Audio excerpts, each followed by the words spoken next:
ऋषि ने मांगी नीलम से लक्ष्मी के लिए माफी। जी हाँ दोस्तों, भाग्य लक्ष्मी के आने वाले धमाकेदार एपिसोड में जब ऋषि अपना मुंह धोकर परेशान होकर लक्ष्मी के बारे में सोच रहा होगा और ऋषि के दिमाग में आयुष की बात याद आएगी कि लक्ष्मी ने कुछ नहीं किया है, जरूर मेरी मॉम को किसी ने मारने की साजिश रची थी, लक्ष्मी को फंसाने के लिए किसी ने चाल चली थी। ये सारी आयुष की बातें ऋषि को याद आएगी। तभी ऋषि को लक्ष्मी ने कुछ नहीं किया है इसके लिए एहसास होगा। यहाँ पर जब घर में सब कुछ सही हो जाए, इसके लिए जब ऋषि नीलम के पास जाएगा और नीलम को कहेगा कि मॉम, तभी नीलम ऋषि को कहेगी बोलो बेटा क्या बात है, तुम इतने परेशान क्यों लग रहे हो, मैं बिल्कुल अब ठीक हूँ। तभी यह सुनकर ऋषि कहेगा मॉम मैं आपसे माफी मांगने आया हूँ। तभी यह सुनकर नीलम कहेगी किस लिए। तभी ऋषि कहेगा आज जो हुआ उसके लिए। जिसे सुनकर नीलम को काफी बड़ा शौक लगेगा और नीलम ऋषि को कहेगी कोई बात नहीं, आज जो कुछ भी हुआ उसमें तुम्हारी कोई गलती नहीं है और तुम्हें कोई माफी मांगने की जरूरत नहीं है, क्योंकि जो कुछ भी आज हुआ उसमें तुम गुनहगार नहीं हो। यह सुनकर तभी ऋषि कहेगा नहीं मॉम, मैं मेरे लिए माफी मांगने नहीं आया हूँ, मैं यहाँ पर आपसे लक्ष्मी के लिए माफी मांगने आया हूँ। जिसे सुनकर नीलम को काफी बड़ा शौक लगेगा और नीलम ऋषि को शॉकिंग में कहेगी क्या।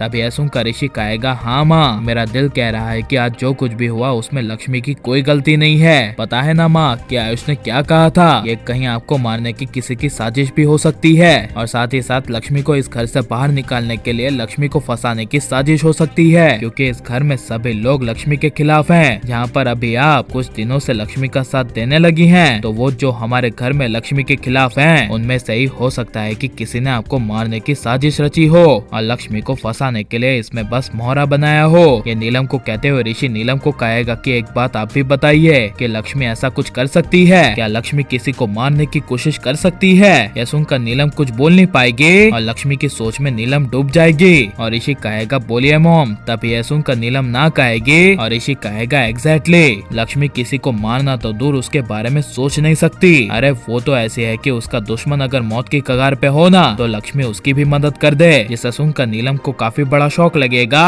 और तभी नीलम लक्ष्मी के बारे में ये सब डीपली ना सोचते हुए ऋषि को कहेगी कि कोई बात नहीं, मुझे ये सबसे तो कोई मतलब नहीं है कि लक्ष्मी कैसी है और उसने क्या किया है, लेकिन जो अभी मलिष्का ने अपने फोन में लक्ष्मी रस्सी काट रही थी इसका सबूत जो दिखाया था उसे भी तो हम झुटला नहीं सकते ना, क्योंकि एक तरफ लक्ष्मी है और दूसरी तरफ मलिष्का, दोनों ही हमेशा सच्चे रहते हैं और मलिष्का ने हमसे कभी कोई बात नहीं छुपाई, ना ही कभी उसने हमसे झूठ बोला। जिसे सुनकर ऋषि को काफी बड़ा शौक लगेगा और ऋषि नीलम को कहेगा प्लीज आप मलिष्का की बातें मत करिए। जिसे सुनकर नीलम कहेगी क्यों ना करो, आखिर हमारे घर की वही तो है मुझे समझने वाली, मलिष्का ने जो हमें दिखाया वही हमें सही लगता है। यह सुनकर ऋषि वहाँ से उठकर चला जाएगा और जाते जाते नीलम को कहेगा कि माँ मैं ये आपके सामने साबित करके रहूंगा कि लक्ष्मी ने कुछ नहीं किया, यह किसी और का काम है आपको मारने का और लक्ष्मी को फंसाने का। जिसे सुनकर नीलम अपना सर झुकाकर कुछ बोल नहीं पाएगी और लेकिन ऋषि को लक्ष्मी के लिए नीलम के पास माफी मांगने जाना चाहिए क्या नहीं, और ऋषि के सामने मलिष्का की सच्चाई आ पाएगी क्या नहीं, ये सब हमें कमेंट में जरूर बताएं और आप प्लीज इस वीडियो को लाइक शेयर हमारे चैनल को सब्सक्राइब करें। मिलते हैं नेक्स्ट वीडियो में, टेक केयर।